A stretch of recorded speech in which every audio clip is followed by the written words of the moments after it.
বিসমিল্লাহির রহমানির রাহিম। ঢাকা বিভাগীয় স্বতন্ত্র এমপি প্রার্থী নারী, স্বতন্ত্র মহিলা ভাইস চেয়ারম্যান প্রার্থীগণ, আপনারা আসছেন এবং আমাকে আপনারা প্রধান অতিথি হিসেবে আমন্ত্রণ জানিয়েছেন।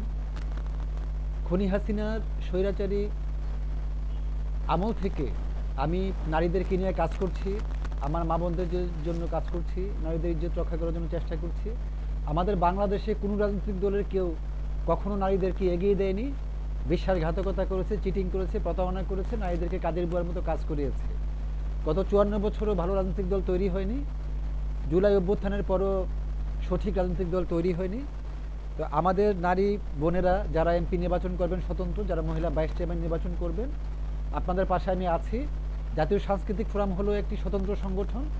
এখানে জুলাই অভ্যুত্থান 2024-এর স্পিড ধারণ করি আমরা, এবং ভারতের আগ্রাসন বিরোধী অবস্থানে আমরা আছি। এখন না, গত 25 বছর যাবতীয় আছি।